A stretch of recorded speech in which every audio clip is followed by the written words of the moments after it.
السلام علیکم۔ میں ہوں ردا فاطمہ، این سے ناول کی وائس آرٹسٹ۔ مزید مزے مزے کی ناولز کے لیے این سے ناول کی آفیشیل ویب سائٹ پر جائیں، لنک آپ کو ڈسکرپشن میں مل جائے گا۔ دل آشوب از کل مائدہ صفدر اوان، پھر میں نے منایا اور تم مانتی گئی۔ اب اگر میں اپنی محبت کا اظہار نہ کروں تو مجھ سے بڑا بے وقوف کوئی نہ ہوگا۔ میں دونوں بازو باندھ کر اس کی باتیں سنتی رہی۔ سنو، شاید تم نے اس جذبے کو پہلے ہی محسوس کر لیا ہو، لیکن آج میں خود اپنے لبوں سے وہ بات کہنے جا رہا ہوں جو مدتوں سے میرے دل کی گہرائیوں میں پوشیدہ ہے۔ مجھے تم سے محبت ہے، وہ محبت جو دن کے ہنگاموں میں بھی صرف تمہارا نام سننا چاہتی ہے اور رات کی خاموشی میں صرف تمہارے ہی تصور میں کھوئی رہتی ہے۔ میں چاہتا ہوں کہ تم میری زندگی کا وہ سب سے حسین اور روشن پہلو بن جاؤ جو ہر اندھیرے میں روشنی کی مانند چمکے، ہر تھکن میں سکون بن جائے۔ تمہاری ہنسی، تمہاری باتیں، حتیٰ کہ تمہاری خاموشی تک مجھے اپنی سی لگتی ہے، جیسے میری روح میں یہ پوست ہو گئی ہو۔ آج میں خود کو تمہارے سامنے رکھ رہا ہوں، بغیر کسی نقاب کے، بغیر کسی دعوے یا لبادے کے، صرف سچائی کے ساتھ، فقط دل کی زبان میں۔ میں چاہتا ہوں کہ تم جانو کہ تم ہی میری پہلی اور آخری محبت ہو۔ کیا تم میری زندگی بننا قبول کرو گی؟ کیا تم مجھے اس محبت کے ساتھ تمام تر خامیوں اور سچائیوں سمیت قبول کرو گی؟ میں ایک دھیمی شرمیلی سی مسکراہٹ لبوں پر سجائے آہستگی سے پلٹ گئی۔ وہ وہیں کھڑا میرے جواب کے انتظار میں امیدوں بھری نگاہوں سے میری جانب تک رہا تھا۔ سچ کہوں تو اس کی جرت کو داد دینا پڑے گی۔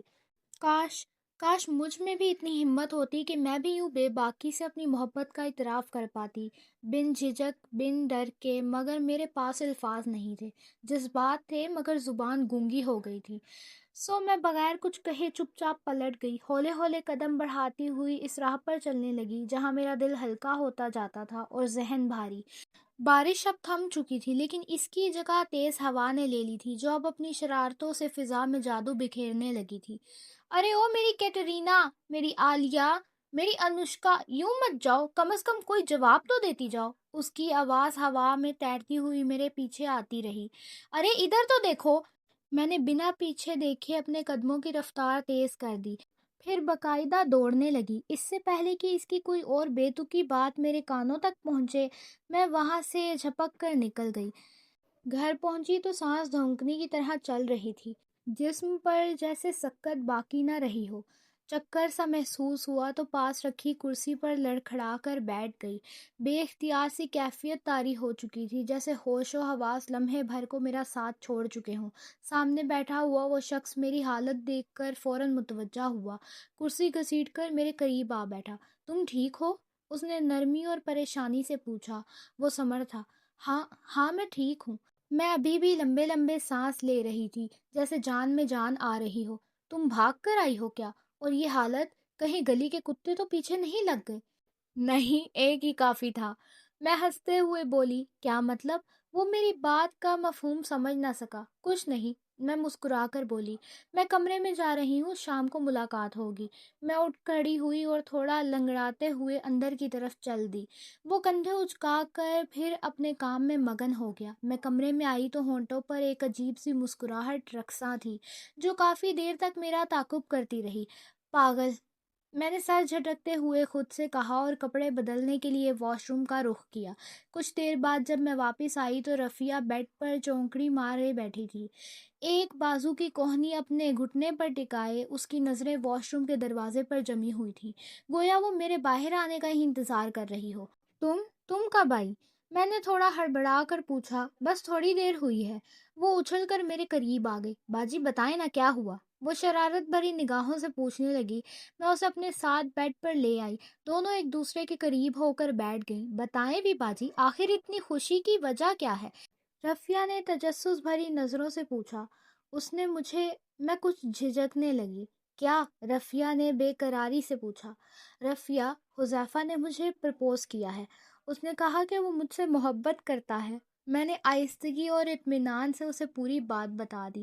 واقعی؟ رفیہ کو حیرت کا جھٹکا سا لگا۔ ہاں واقعی میں۔ اور آپ؟ کیا آپ بھی حذیفہ بھائی سے؟ اس نے میری رضامندی جاننے کی کوشش کی۔ ہاں شاید میں بھی کہیں نہ کہیں اسے چاہنے لگی ہوں۔ سچ؟ مطلب پلان کامیاب ہو گیا؟ رفیہ نے جوش و خروش سے قہقہا لگایا۔ کیا مطلب؟ کون سا پلان؟ میں نے اسے حیرت سے دیکھا۔ حذیفہ بھائی نے ہی پلان بنایا تھا۔ انہوں نے کہا کہ آپ کو کسی بہانے سے گھر سے باہر لے جاؤں تاکہ وہ آپ سے اپنے دل کی بات کر سکیں۔ وہ خوشی سے بولی جیسے کسی عظیم کارنامے کی تکمیل کا اعلان کر رہی ہو۔ اچھا، تو چلاکو ماسی تم بھی اس لنگور کے ساتھ ملی ہوئی تھی؟ میں نے اس کے سر پر ہلکی سی چپیٹ لگا دی۔ بس دیکھ لیں، میری وجہ سے ہی تو یہ ممکن ہوا ہے۔ اگر میں نہ مانتی تو آپ دونوں کی خاموش محبت کا راز کب افشاں ہوتا۔ وہ مزے سے بول رہی تھی اور میں اس کی باتوں پر کھلکھلا کر ہنس رہی تھی، اور باہر کھڑا ایک شخص جیسے اپنے وجود سے روح نکلتی محسوس کر رہا تھا۔ اس کے قدم اب کمزور پڑ چکے تھے اور آنکھوں میں نمی تیرنے لگی تھی۔ وہ پہلے بھی خاموش تھا، مگر اب جیسے زندگی نے اسے مزید خاموش کر دیا تھا۔ ہائے افسوس، کاش میرے کان یہ سب نہ سنتے، کاش میرا دل اس بات سے انجان ہی رہتا۔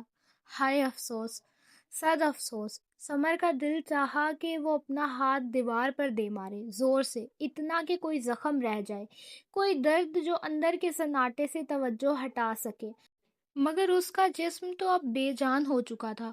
اس میں یہ سکت بھی باقی نہ رہی کہ وہ خود کو کوئی نقصان پہنچا پاتا۔ وہ نڈھال قدموں کے سہارے اٹھا اور آہستہ آہستہ جیسے روح گھسیٹتا ہوا اپنے کمرے کی طرف چلا گیا۔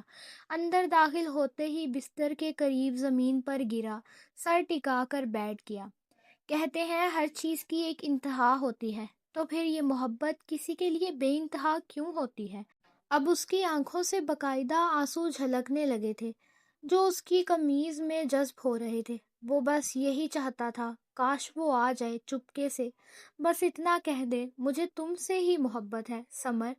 وہ دروازے کی جانب ٹکٹکی باندھے دیکھنے لگا، دل میں امید کا دیا جل ملایا، شاید وہ آ جائے۔ مگر وہ کیوں آتی؟ اسے تو چھین لیا گیا، ایک ہی پل میں کسی نے اسے اس سے جدا کر دیا تھا، اور وہ ایک لمحے میں سب کچھ کھو بیٹھا تھا۔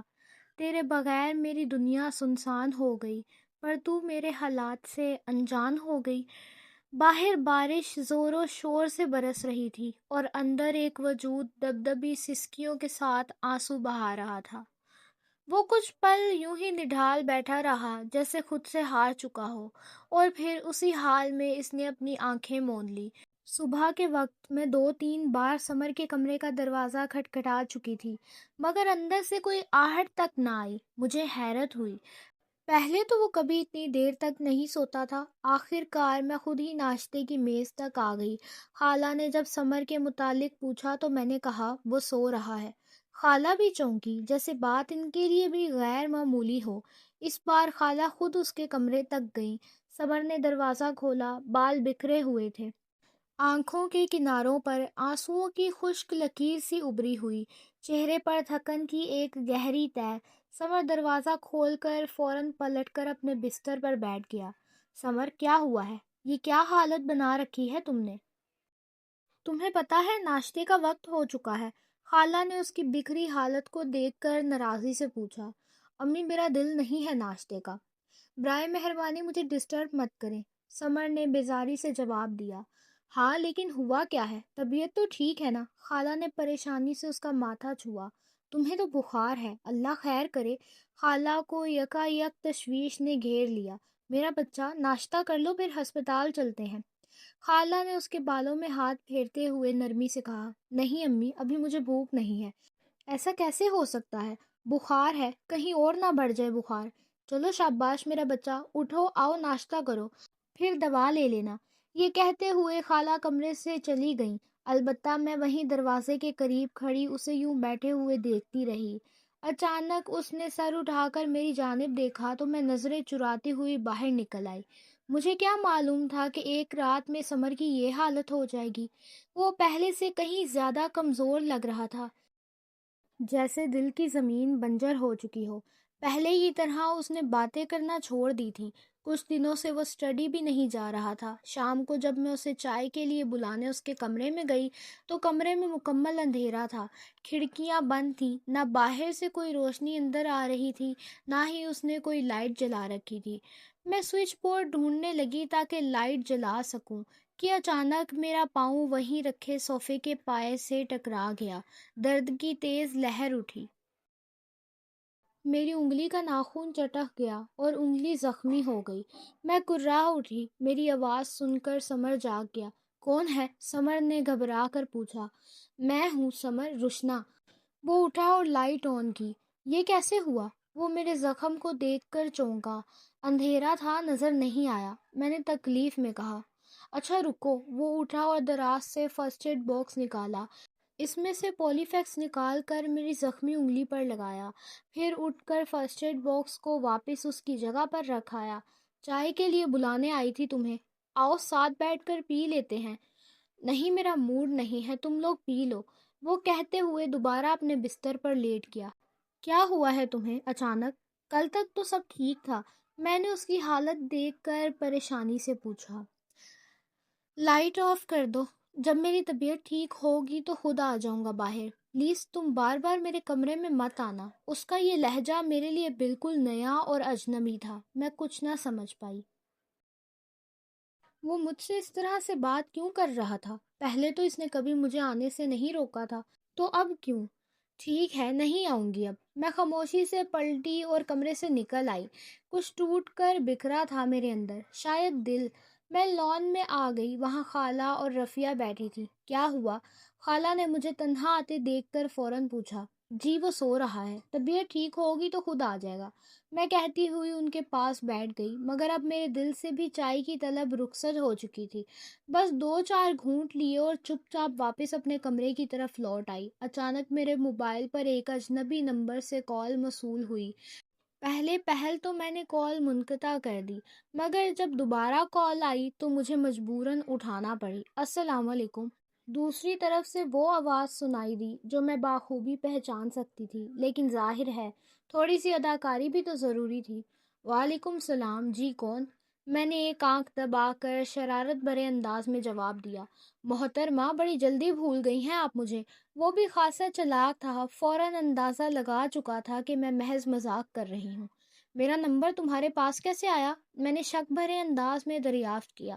میرے لیے یہ بالکل مشکل نہیں تھا تمہارا نمبر حاصل کرنا، اس نے ایسے کہا جیسے کسی کا نمبر لینا بچوں کا کھیل ہو۔ اف، یہ رفیہ بھی نا۔ میں نے دل ہی دل میں رفیہ کو کوسا۔ تم نے اس روز کوئی جواب نہ دیا تو سوچا خود ہی کال کر کے پوچھ لوں۔ اس دن تم شرما کر بھاگ جو گئی تھی، اس لیے اب تو بتا دو۔ کیا بتاؤں؟ میں نے ایک بار پھر کمال کی اداکاری کا مظاہرہ کرتے ہوئے معصومیت سے کہا۔ ارے بی بی، اس صورتحال میں تم سے نیوٹن کے قوانین سے تو پوچھنے سے رہا، اور ایک بات بتاؤ، اتنا شرما کیوں رہی ہو؟ میرے نرم و نازک گال پر سب کے سامنے تھپڑ رسید کرنے میں تو تمہیں کوئی شرم محسوس نہیں ہوئی تھی؟